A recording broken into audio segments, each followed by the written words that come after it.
ओम जयंती मंगला काली भद्रकाली कपालिनी दुर्गा क्षमा शिवा दात्री स्वाहा स्वदा नमोस्तुते। बघा, घटस्थापना 22 तारखेला आहे। आता देव घटी बसतात का याच विषयावर आपण बघणार आहोत। खूप महिलांचा गोंधळ होतो की, आणि कारण बऱ्याच युट्यूबला अशी व्हिडिओ बरेच आहेत की त्यांनी त्यामध्ये सांगितलेलं आहे की देव घटी बसले तर तुम्ही देवांना आंघोळ नाही घातली तर तुम्हाला दोष लागेल, तुमच्यामध्ये खूप काही चुकीचं होईल, असं बऱ्याच लोकांनी सांगितलेलं असतं। पण बघा, तुम्हाला मला आज त्याच विषयाबद्दल सांगायचं आहे। आता 22 तारखेला घटस्थापना होत आहे। अर्थात आपण सगळ्यात आधी जेव्हा देवपूजा करतो तेव्हा आपण पंचामृताने देवाला स्नान घालत असतो। आता 9 दिवस देव विड्याच्या पाण्यावर बसवले जातात आणि 9 दिवस देवांना हलवलं जात नाही। तर हे खूप चुकीचं आहे असं बऱ्याच जणांचं म्हणणं आहे। अर्थात त्यांच्या दृष्टिकोनातून ते असेलही आणि तसं असेलही, पण तुमची प्रथा काय आहे, तुमच्या परंपरा काय आहेत, पूर्वापार चालत आलेल्या तुमच्या आजी सासूबाईंना विचारा, तुमच्या सासूबाईंना विचारा की त्या काय करत होत्या, त्या हे सगळं करत होत्या का? त्याच पद्धतीने आपली प्रथा परंपरा पाळूनच आपल्याला सगळे सण त्योहार हे साजरे करायचे असतात। आता पहिल्या दिवशी विड्याच्या पानावर देव बसवले जातात। आता देव बसवले जातात म्हणजे तिथे दिवा लावायचा नाही का, उदबत्ती लावायचा नाही का, असं अजिबात नाहीये।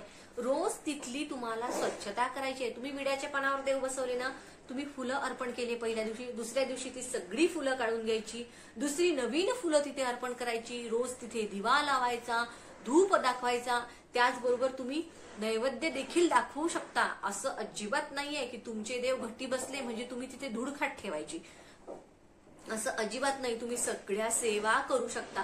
तुम्ही आता ज्यांचं असं म्हणणं आहे की देव घटी बसवणं हे चुकीचं आहे, अर्थात त्यांच्यासाठी हा व्हिडिओच नाहीये। पण ज्यांच्या मनामध्ये हा प्रश्न आहे की खरंच देव घटी बसल्यावर आपल्याला दोष लागतात का, तर असं काहीही नसतं। तुमची प्रथा जर तुम्ही पूर्वापारपासून ती जपत आलात तर तुम्हाला कशाला दोष लागणार। आणि कुठलीही सेवा कुठलीही उपासना जर ती तुम्ही मनाभावापासून मनामध्ये शंका कुशंका न ठेवता केली तर त्याचा दोष आपल्याला लागत नाही। जर तुम्ही तुमच्या प्रथा जपत आलेला आहात तर तुम्हाला कशाला दोष लागेल। आमच्याकडे सुद्धा 9 दिवस, मी सांगते तुम्हाला, माझ्या घरी सुद्धा 9 दिवस देव हलवले जात नाहीत। आम्ही विड्याच्या पानावर नवरात्री बसतं तर सकाळी ज्या दिवशी नवरात्र बसतं त्या दिवशी सगळे देव मी पंचामृताने स्नान करते आणि सगळे देव विड्याच्या पानावर बसवते आणि 9 दिवस तिथली स्वच्छता मात्र मी ठेवते। नुसतंच विड्याच्या पानावर बसवून ठेवले म्हणजे झालं का? नाही, तिथे धूप लावायचा, दीप लावायचा, रोज नवीन फुलं व्हायची, प्रसाद ठेवायचा, असं मी करत असते। त्याचबरोबर पहिल्या दिवशी मंगल कलश, जो देवघरातला मंगल कलश आहे ना, तो सुद्धा काढायचा असतो, नवीन भरायचा असतो आणि नवीन नारळाला म्हणत नाही मी, पण तेच पाणी बदलायचं, पानं बदलायचे, कारण 9 दिवस मंगल कलश पण मी हलवत नाही, कारण तो सुद्धा वर्षभराचा कुलदेवतेचा कलश माझ्या देवघरात असतो। त्यामुळे तो मंगल कलशाची स्थापना देखील मी नवरात्रीच्या दिवशी करत असते आणि हे सगळं देव वगैरे बसवून झाल्यावर नंतर मग मी घटा स्थापना करते। आता हे देव बसवणं विड्याच्या पानावर हे माझ्या घरी आधीपासनं पूर्वापार माझ्या आजी सासूबाईपासून आहे।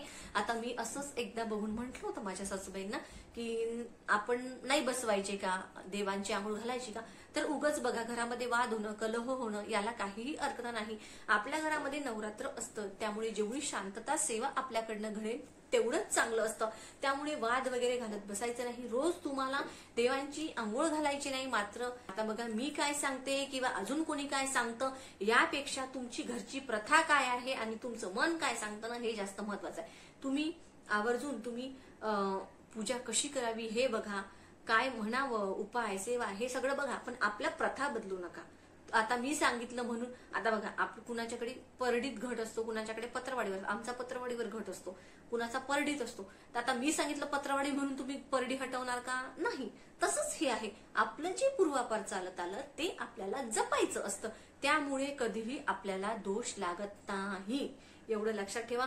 आणि ज्यांच्याकडे घट नसतो, आता पण त्यांचा गावी घट बसतो किंवा मोठ्या जावेकडे वगैरे घट बसतो, आता तुमची मोठी जाऊ जर तिचे देव विड्याच्या पानावर ठेवत असेल तर तुम्ही देखील तुमचे देव विड्याच्या पानावर ठेवायचे असतात। जर तुमच्या घरामध्ये काय प्रथा आहे ना, अर्थात आता तुम्ही इथे राहता पण इथे घटस्थापना होत नाही. पण तुमच्या चुलत्याकडे किंवा सासरी गावाकडे वगैरे घटस्थापना होते.